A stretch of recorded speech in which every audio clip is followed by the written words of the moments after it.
Hello everybody, welcome to a stats problem at the IB Math Studies level. So the problem tells us that we have the fastest recorded speeds of 8 animals, which are shown in the following table, okay? And right ahead, we have part A, which asks us to state whether speed is a continuous or discrete variable. And so, what is continuous and what is discrete? So, continuous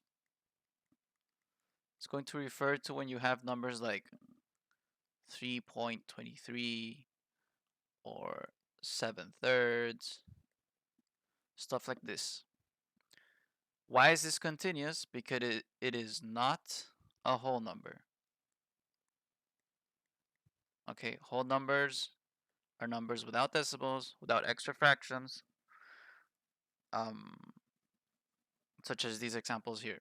And if you simplify 7/3, it gives you 2 wholes and 1/3 extra, right?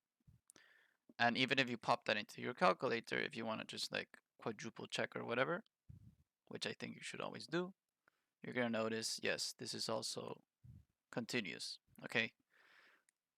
Discrete are whole numbers, okay? Again, this is just a fancy way of saying whole numbers or not. Like, honestly, I don't know why they, like, whatever, okay? Discrete is whole numbers, continuous is not whole numbers, okay? You always want to double check whether fractions are whole numbers or not, though. Because, for example, 9/3, you might tell me, oh, that's a fraction, so it has to be continuous. This is not necessarily true, because if you simplify this, it gives you 3. Okay, and 3 is a whole number.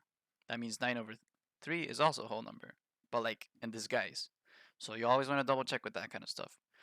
If you happen to have like, whatever, 215 divided by like 25, and you're not sure, dude, just take a moment, put it into your calculator and find out. Okay? So there's no harm in doing that. Just remember, continuous is like decimals and stuff, while discrete is only whole numbers. Okay? So it is asking whether speed is a continuous or discrete variable. And so even though in the problem we have discrete values all over the table, the question is asking whether speed itself is continuous or discrete. And speed itself is continuous, okay? Because you can drive at 19.3 kilometers per hour or 20.005 or 110.000000002, and that would be continuous. Okay, it's just that even though the numbers in the data table were discrete, that is not what the question is asking. The question is asking whether speed itself is continuous. And so for part A, you have to put that it is continuous. Yeah. If it were asking, does the data set have discrete or continuous values? You would say it has discrete values. But since the question goes beyond that, whether speed is continuous or not, it's a little different. So be very careful in the wording of these problems. Okay, now for the rest of the parts, I'm going to show you a really quick way to do it, okay, using your calculator and like memorizing the answer kind of thing. And after that, I'm going to explain what median is, what range is, what mean is, and what standard deviation is, okay? But if you just want to like memorize a way to do it, well, here it goes. So in your trusty rusty calculator, you want to go to stat, you want to go to edit, and here are the data lists that you have.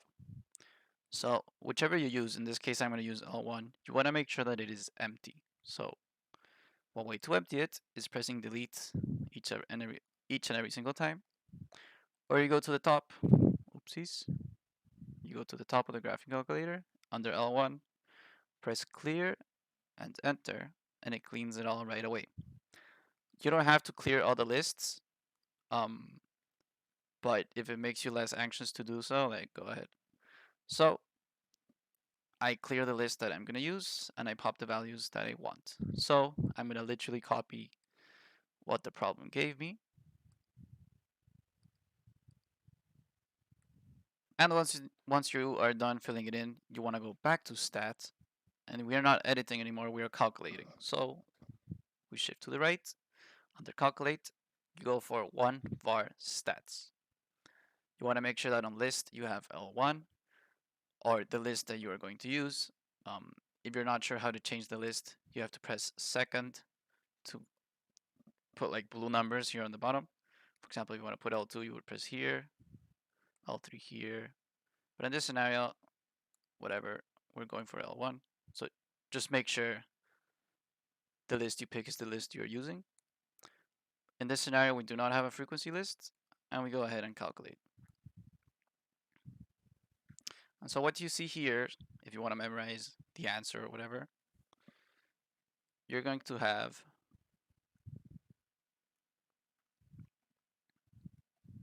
so if you want to memorize the answer or whatever, this symbol, okay, is going to be the mean. This symbol is going to be the standard deviation.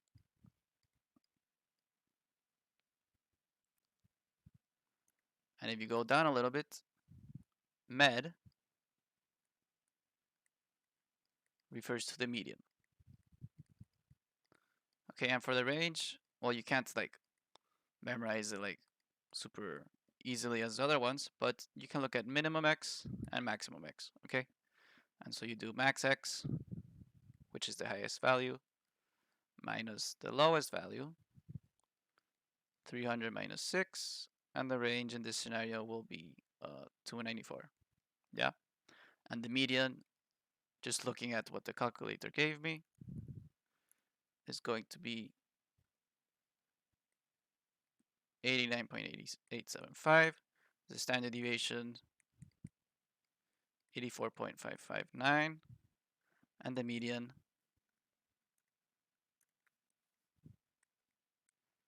75.5. Okay, and of course make sure you put units, which in this scenario is kilometers per hour to the minus 1. Okay, so if you want to literally memorize the answer, we have part B, part C, part DI, and part DII. Okay. Oh, and one last thing I forgot to say, if you're gonna do it that way, where you just like pop it on the calculator and you just kind of like blurt out the answer, you do have to show your work. So how do you show your work doing that? Well, what I did in the test, what I was told to do and what worked, they gave me full credit. You literally write like a paragraph saying like, I put like these values, maybe like list them out, right? Into stats, L1, and then you literally show like what you did. Okay, I went to stats, I went to calc, and then like whatever, this is what I got. Like, I am not kidding. This gives you full credit. Okay. Uh, so yeah, you really can memorize how to solve this. Okay. If you want to stop the video here, like that's cool. You know how to solve it, whatever. But if you want to understand like what the heck you're doing on the calculator, um, well, here it goes. So, what is the median? Okay. The median is the middle value. Okay. And so if your data set is 2, 4, and 6, what is the number in the middle? It's 4, right? The other way you can ask is like, if my data set has 3 values, right? Because it's the first one, the second one, and the third. What is the middle of 3? Well, it's 2, right? And so the important thing of finding the median is that you have to put the numbers from lowest to highest. Like, you have to, okay? So if you look at this data set, thankfully it is from lowest to highest, so it is easier to like obtain. But the way I like to do it is that I get rid of both ends of the data set and I like approach the middle. So what I mean is that I get rid of the first one and the last one. This is for median. Then the second one, and then the second to last, and so on and so forth until I reach the median. Now, if I erase here, I end up with no data, okay? So the median is in between these two. Okay, when this happens, when you have two medians, which is not really like reality, but intuitively you understand what I mean. If you have two medians, you have to add them both up, see what you get, and divide it by 2.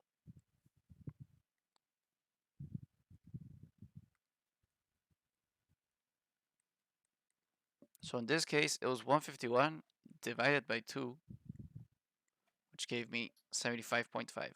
Okay, and as I said before, units are important, so you put kilometers to a -1. Okay, kilometers per hour. And so yes, the median, you can have two medians, and this is the process that you have to do. Okay, so that's important that you understand that. For the range is just highest value, lowest value. Okay, and so if you're the data set that I showed earlier, which is 2, 4, and 6, it would literally be 6 minus 2. Okay, now you might be noticing a pattern here. It's very important that you put the values from lowest to highest because it makes all of this process a lot quicker. So in this example, we did have numbers from lowest to highest because, well, the examiners were friendly, but that is not always the case. So watch out for that. So in this scenario, you would do 300 minus 6, which gives you 294. Okay, that would be the range in this problem. The mean is the same as the average. Okay.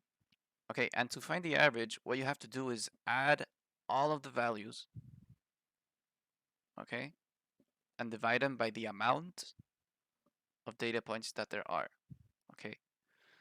And so, for example, the data set I showed down here of 2, 4, and 6, you would have to do 2 plus 4 plus 6, and that whole thing divided by 3, okay. You want to make sure you add first, and then you divide, just because, just get used to it that way, okay. And so, for the example, if you look at the mark scheme real quick, that is exactly what it does. Okay, it adds everything and divides it by 8.